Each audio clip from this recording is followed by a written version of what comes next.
Summary of 0 Hour by Ray Bradbury. 7-year-old Mink Morris runs into her house to get some supplies. She is dirty and sweaty from playing a fun game with the other kids in the neighborhood. While she packs pots and pans into a bag, Mrs. Morris, her mother, asks what's going on. Mink says she needs the cooking stuff for a new game called Invasion. She slams the door behind her as she runs back outside. Mrs. Morris looks out the window and sees Mink playing on the ground below. There is no one there when Mink is talking to a rosebush, which Mrs. Morris finds strange. Mink quickly drinks her milk for lunch and tries to run back outside to play, but Mrs. Morris makes her sit down and wait for the soup to be ready. In order to pass the time, Mink talks to her mom about a boy named Drill. Mrs. Morris asks if he's a new boy in the neighborhood, but Mink doesn't want to answer. Instead, she tells her mother that she'll make fun of Drill like everyone else. When Mrs. Morris asks about the invasion game, Mink tells her that Martians are attacking Earth, though she doesn't know for sure that they are Martians because they're from another world. Mink goes on to say that the aliens had a hard time finding out how to attack Earth and didn't come up with a plan until recently.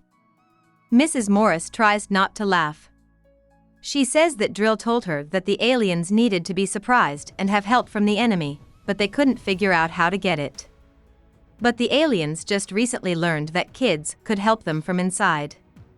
The idea is good, according to Mink, since adults are so busy they never look under rose bushes or lawns. Mink's noise makes Mrs. Morris mad, so she sends her daughter outside and tells her to come back in time for her bath. Mink says kids will no longer have to take baths after the invasion. Drill said that kids would be able to watch more TV, stay up later, and even run the world. What's even better, Drill said that Mink would be queen. Pete Britz and Dale Jarrett are two bigger kids in the neighborhood that Mink doesn't like because they don't believe in Drill and only make fun of the younger kids. She also tells her mom that her parents are dangerous because they don't believe in Martians. Drill used two words earlier that day that Mink didn't understand: logic and impressionable. Mink stops and asks her mother about them. Mrs. Morris says that being logical means knowing the difference between true and false, and being receptive means being a child. Mink tells her mom that she won't be hurt much in the invasion and thanks her. She goes outside again to play.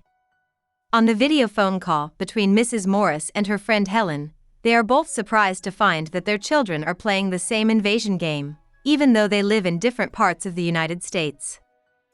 In 1948, the women talk about the games they played as kids, including one called Japs and Nazis. They also say that parents learn to shut their ears to their kids' silly games and talking. Mink goes inside to get a drink of water, but then she runs back outside and yells that she needs to hurry because it's 0 hour at 5 p.m. When Mr. Morris gets home from work at 5 p.m., he is happy to see his wife. All of a sudden, a strange buzzing sound fills the neighborhood and gets louder. With a lot of worry, Mrs. Morris asks her husband to tell the kids that they should wait to play Invasion until the next day. The house is shaken up by a blast before he can do that. He is dragged up to the attic by Mrs. Morris as she screams. She throws the key across the room and locks the door behind them while babbling crazy stuff.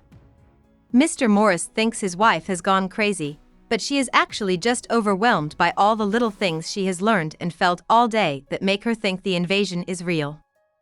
As they listen, Mr. and Mrs. Morris hear the movements of at least 50 different people in their house.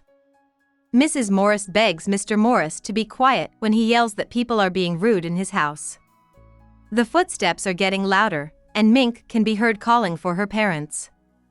The lock melts all of a sudden, and the attic door swings open. Mink says, "Peekaboo," looking around at the tall blue shadows. About the author. Bradbury was born in a small Illinois town, but in 1934, he moved to Los Angeles.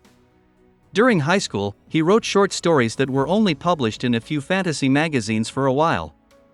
One of Bradbury's short stories was included in the famous annual book The Best American Short Stories in 1946. This put him in the public eye. Walt Bradbury, a publisher who was not related to Ray Bradbury, was the first person to suggest that Bradbury put together his short stories into books. All 11 of Bradbury's books, like Fahrenheit 451 and The Illustrated Man, did the same thing. All 18 short stories in The Illustrated Man stay true to their own identities. Novels like Fahrenheit 451, 1953, Dandelion Wine, 1957, and Something Wicked This Way Comes, 1962, on the other hand, read more like full-length novels than collections of short stories. Bradbury wrote and released hundreds of short stories during his lifetime. He was awarded the National Medal of the Arts, the Pulitzer Prize Special Citation, an Oscar nomination, and an Emmy Award. Hope we summarized it fully and you liked it. Please hit the like button and subscribe to our channel so that we are motivated to create more videos.